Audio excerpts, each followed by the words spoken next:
कि जाति के आधार पर यदि सरकार बनती तो नीतीश कुमार आज सरकार नहीं होते, इसलिए कि उनकी जाति का संख्या 2% है मात्र।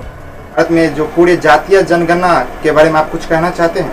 जी हाँ, जरूर कहना चाहेंगे। इसलिए कि हमारे देश में जितनी भी जातियां हैं मानव में, वो सब कितनी संख्या में कौन है, इस चीज़ का सही आंकड़ा होना जरूरी है। इसलिए कि संविधान जो बना हुआ है, जाति के आधार लेकर के वो आरक्षित सीट किया गया है उसमें, तो आरक्षण का महत्व जब दिया गया है संविधान में, तो सही जाति का आंकड़ा भी होना जरूरी है।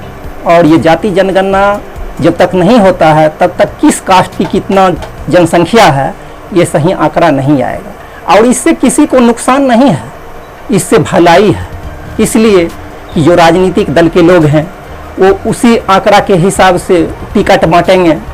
संविधान में जो कानून बना हुआ है, आरक्षण भी उसी संख्या के आधार पर होगा, इसमें बुराई किसी का नहीं है।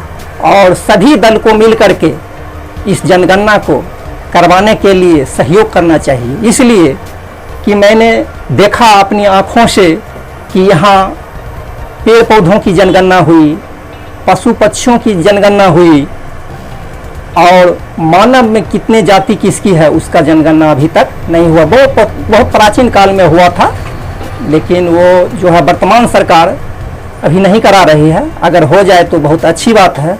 इसलिए कि कुछ लोगों का कहना है कि ये आंकड़ा आने के बाद क्या किसी का सरकार बनाने में, किसी को राजनीति करने में त्रुटियां होगी, किसी को बुराई होगा, या किसी को टिकट में दिक्कतें होगी, किसी तरह का मन में अफवाह होता है। ऐसी कोई बात नहीं है। मैं ये कहना चाहता हूँ कि जाति के आधार पर यदि सरकार बनती तो नीतीश कुमार आज सरकार नहीं होते, इसलिए कि उनकी जाति का संख्या 2% है मात्र। ठीक, तो मैं कहना चाहता हूं कि कोई जरूरी नहीं है कि जिसकी संख्या कम हो उसकी सरकार नहीं बनेगी। उनके नीति का आधार होता है सरकार बनाना। कुर्सी पर जाएंगे अपने नीति से, अपने विचार से, अपने सरकार चलाने की जो उनके पास बुद्धि विवेक है उस आधार पर वो जाएंगे, बल्कि जाति के आधार पे नहीं। जाति ज़्यादा संख्या में होने से क्या होता है? कुछ भी नहीं होता। उसके पास अक्ल, बुद्धि, विवेक, शिक्षा, दीक्षा होनी चाहिए। और मानव मात्र की एक जाति होती है और मानव में ज़्यादा जाति नहीं है। ऐसे तो मैं जाति का विरोधी हूँ, इसलिए कि मनुष्य की मात्र 2 जाति होती है, एक नर एक मादा, यानी स्त्री और पुरुष। जातियाँ तो पशु पक्षी में होती है, इसलिए कि उसकी परख पहचान भी होती है। ये गाय है, भैंस है, बकरी है, घोड़े है, गधे है, हाथी है। आदमी देखे ना देखे उनके पैखाना से पहचान लेगा कि हाथी का लीदी पैखाना है, ये घोड़े का पैखाना है, ये गाय का पैखाना है, ये बकरी की भेनारी है, चाहे जानवर को देखे या नहीं। लेकिन मानव में जितने भी जाति है, किसी के पैखाना को देखकर कह सकते हैं किस जाति का पैखाना है। पैर के छाप से देख कर कह सकते हैं किस जाति का है।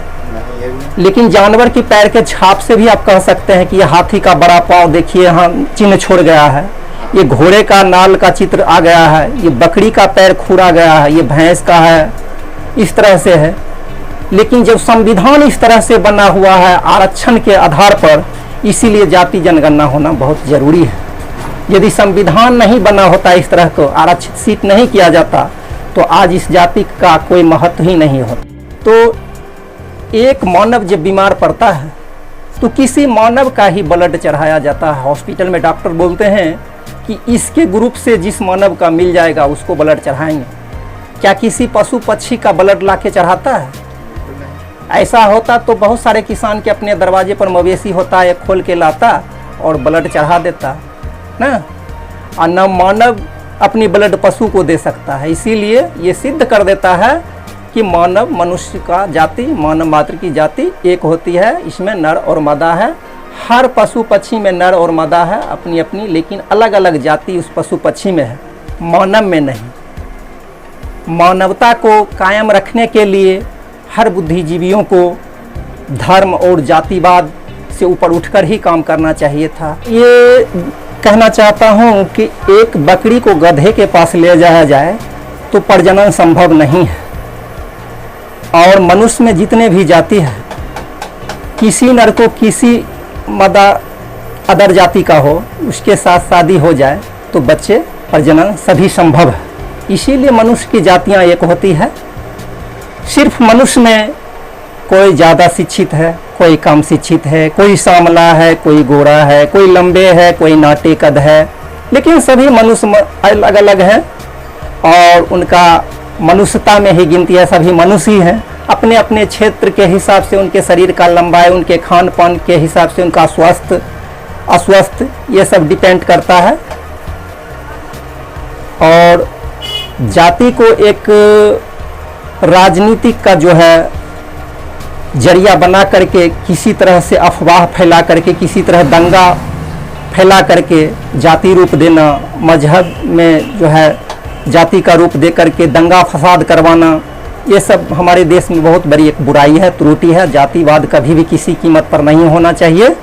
लेकिन संविधान के अनुसार मैं सरकार से ये कहना चाहूँगा, जो जातिगत जनगणना यदि हो जाए तो बहुत अच्छी बात है। इसलिए कि जब तक संविधान में आरक्षित सीट है, एक पंचायत चुनाव से लेकर के केंद्र का हो या राज्य का हो चुनाव, हर जगह आरक्षित सीट होता है। इसीलिए होना चाहिए। और मैं सरकार और तमाम लोगों से, बुद्धिजीवियों से यही आरजू करता हूं कि जाति जनगणना होना चाहिए।